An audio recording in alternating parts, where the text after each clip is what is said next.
Hello everyone and welcome back to my channel. My name is Deborah and today I'm back with a caramel shortcake recipe. Now some people call it Millionaire's Shortbread. My husband calls it caramel slices. I think the original recipe that I had, they were called caramel shortbread slices. So anyway, the basis of the recipe is shortbread, caramel and chocolate on top. It's very indulgent, it's very delicious, but hey, it's Christmas. I've got my Christmas jumper on, so let's get started. So the really good thing about this recipe is that you can make it, it does keep well, it freezes well, and you can also use it for cutting up and making into gifts. If you needed a gift for neighbours, for teachers, then it's a good thing that you can give. And actually, it looks as though you've gone to a lot of effort because you have. Firstly, I'm using a 13 by 9 inch pan. I'm just using a piece of grease-proof paper. And then in this bowl, I have got 185 grams of butter, which I'm going to cut up into pieces. Then I'm going to add 75 grams of caster sugar.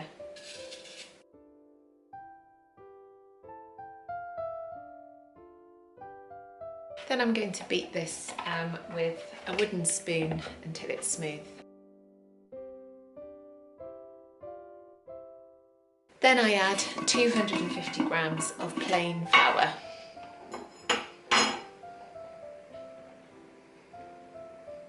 Then I bring this together to make a dough.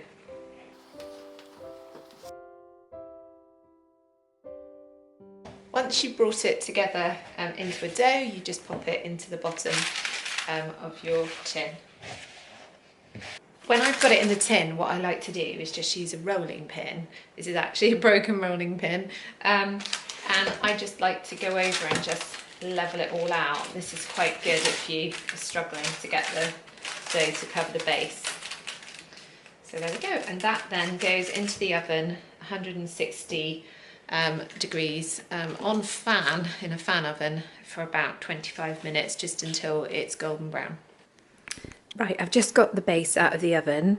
It's still really hot, and I think that's absolutely fine, and it's only been in for 20 minutes, but my oven does run quite hot.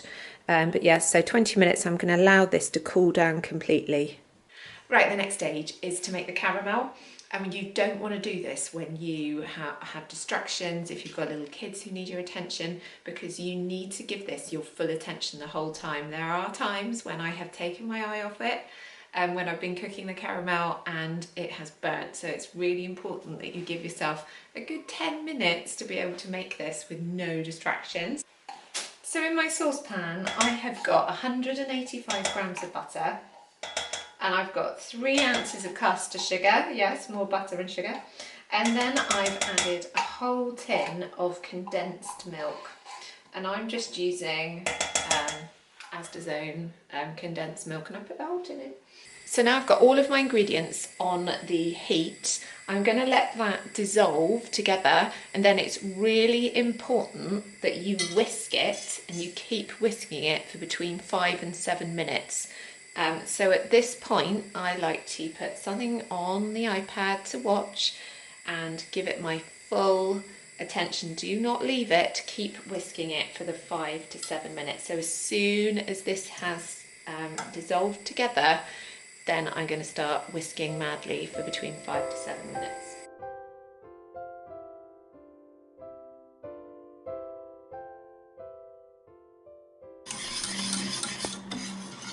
So I can tell now that the caramel is done. It takes on a slightly more golden colour.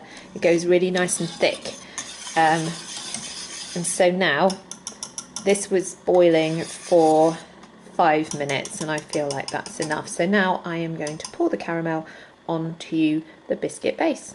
Now I've poured the caramel on, and it looks so delicious. The next job is I am going to leave this somewhere cool. I don't like putting it in the fridge at this point. I'm just going to let this set, and it's going to probably take a few hours to do that. And then I am going to be topping it with chocolate, which is the final layer. Right, so it's now later in the afternoon. The caramel has set beautifully and I just set it at room temperature. And now I'm going to cover the top with melted chocolate, and I like using dairy milk. It's my husband's favourite. So for the topping today, I'm going to use all dairy milk. So I'm just going to melt it in the microwave, just in a jug in short bursts. Keep an eye on it, keep stirring it, and then put it all over the top of the caramel shortcakes. Yummy! And then later on I'll cut them up. Yummy.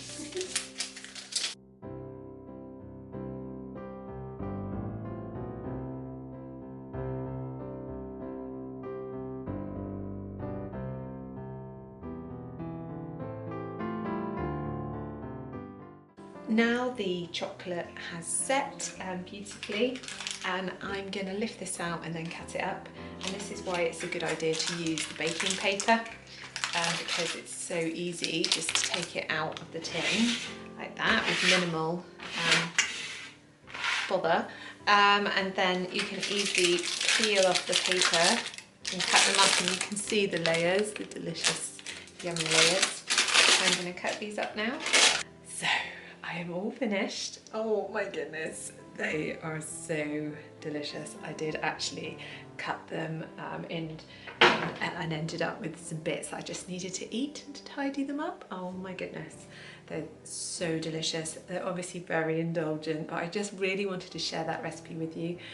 It is a lot of commitment, that recipe. It took me quite a while to get it finished, but they are so indulgent. But you could give them as gifts to neighbours, put them in a little bag, which is what I'm going to do, and give them out as presents. So yeah, have a go at making them. They're such a nice indulgent thing to have at Christmas time. So thank you for joining me today. I want to say Merry Christmas to all of you, and hope you have a very lovely Christmas and a peaceful and relaxing time with your family and friends. And I will see you in my next video. Bye!